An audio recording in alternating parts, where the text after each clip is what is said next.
வீட்டில் இருக்கிற செய்வனையை எடுக்கிற 4 வழிமுறைகள். நிறைய அன்பர்கள் கேட்குறாங்க, வீட்லேயும் செய்வனைகள் இருக்குது, நாங்களும் பாதிக்கப்பட்டிருக்கோம், இதை எப்படி நாங்கள் சரி பண்ண முடியும் அப்படின்னு அந்த அன்பர்களுக்காக நான் அறிஞ்சதை பகிர்ந்து கொள்ள ஆசைப்பட்றேன்.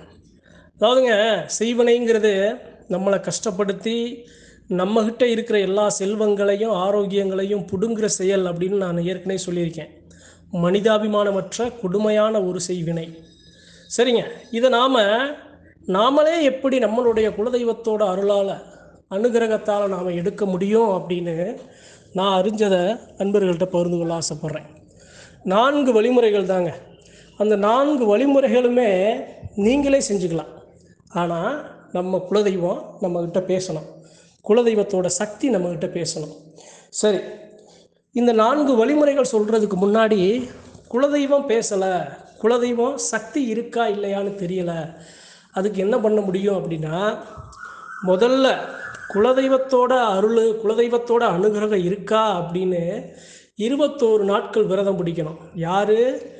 யாரெல்லாம் நமக்கு ஒரு தீவினை நம்மளை கஷ்டப்படுத்துது அப்படின்னு நீங்கள் நினைக்கிறீங்களோ, இந்த 4 வழிமுறை செய்கிறதுக்கு முன்னாடி நீங்கள் உங்கள் குலசாமியை நினச்சி 21 நாட்கள் விரதம் பிடிக்கணும். இந்த 21 நாள் நீங்கள் விரதம் பிடிக்கும்போது உங்கள் குலதெய்வம், இந்த சக்தி உங்கள் வீட்டில் இருக்குது, உங்கள்கிட்ட பேசுது, உங்களை காத்து நிற்குதுன்னு காட்டி கொடுத்துரும். எப்படி காட்டி கொடுக்கும்? கனவுல வரும். கனவுல சொல்லும். சரி, விரதம் எப்படி முடிக்கணும்? ஆணாக இருந்தால் துண்டை விரித்து, பெண்ணாக இருந்தால் முந்தியை விரித்து தான் படுக்கணும். அசைவம் எடுத்துக்காமல், இல்லறத்தில் இல்லாமல் 21 நாள் அனுதினமும் தெய்வத்தை நினச்சி காலை மாலை விளக்கு போட்டு வீட்டில் சாமி கும்பிடணும். 21 நாளில் கண்டிப்பாக குலதெய்வம் கனவுல காட்டி கொடுக்கும். சரி, குலதெய்வம் கனவுல காட்டிருச்சு. ஒரு சின்ன குழந்தை மூலமாக, ஒரு பெரியவர் மூலமாக, ஒரு முதிய பெண்மணி மூலமாக, அதே சமயம் அந்த குலதெய்வத்தோட உருவம், ஆயுதம், ஏதாவது ஒன்றை கண்ணில் காட்டி குலதெய்வம் இருக்குது அப்படின்னு உங்களை நம்ப வச்சிருச்சு.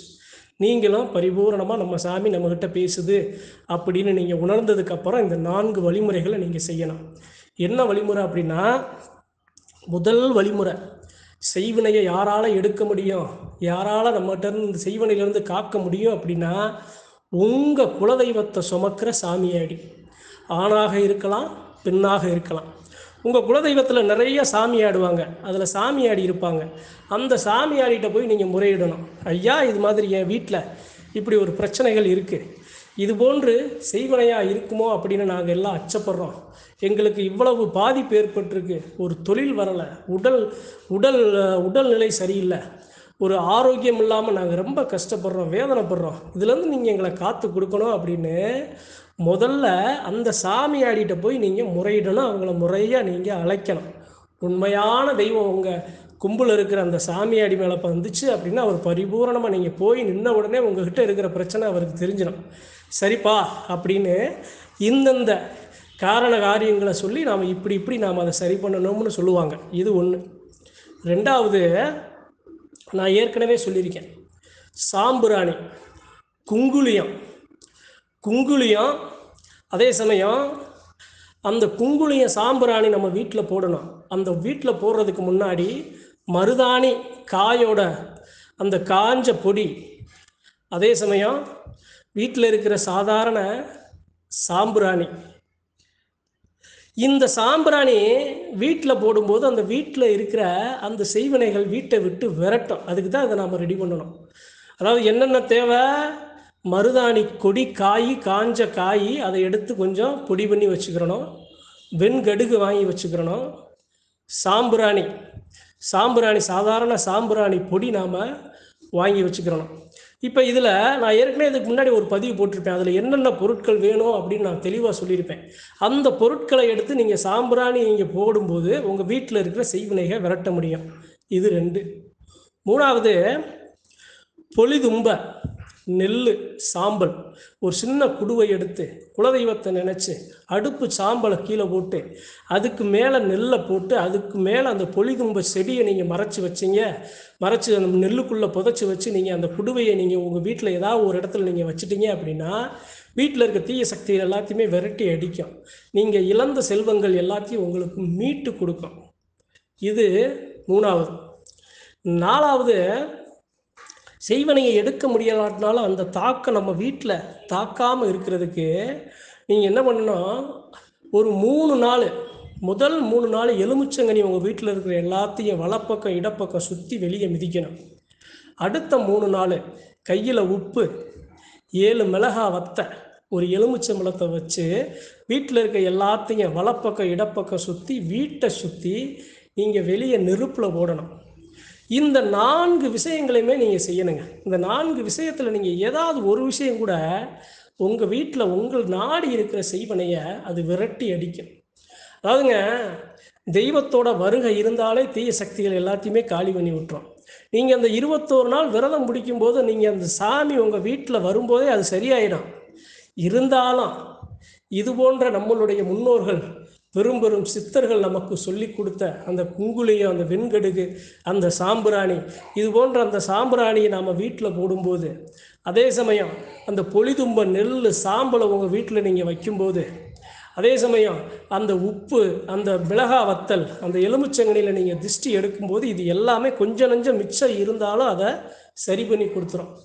செய்வினைங்கிறது பொருளாகவும் இருக்கும், திடமாகவும் இருக்கும், திரவ பொருளாகவும் இருக்கும், மையோட உருவமாகவும் இருக்கும், அதே சமயம் ஒரு தகடு இரும்பு பொருளாகவும் இருக்கும். இது எல்லாத்தையுமே சரி பண்ணுற சக்தி நம்ம குலசாமி தான். அதில் மட்டும் நீங்கள் முழுமையாக நீங்கள் நம்பிக்கை வைக்கணும்.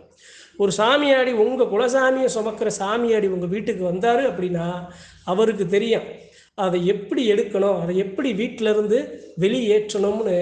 அவர் ஒரு சில சாங்கியங்கள் உங்கள் குலதெய்வத்தை நினச்சி அவர் மேலே இருக்கிற சாமி பரிபூரணம்னு அதை காத்து கொடுக்கும். நம்ம போய் நம்ம சாமியாடி சொந்த பந்தமாக இருக்காங்க, நம்ம பேச மாட்டோம் அப்படிங்கிறதெல்லாம் நம்ம மனசில் வைக்கக்கூடாது. அவர் மேலே வர்ற உண்மையான சாமியை மதித்து, அவர் உண்மையாக சாமி ஆடுறாரு, அவர் மேலே நம்ம சாமி பேசுது அப்படிங்கிற முழுமையான நம்பிக்கையை வச்சு நீங்கள் முறையாக அவரை காணிக்கையை வச்சு நீங்கள் வீட்டுக்கு அழைக்கணும். இந்த விஷயங்கள்லாம் நாம் செஞ்சோம்.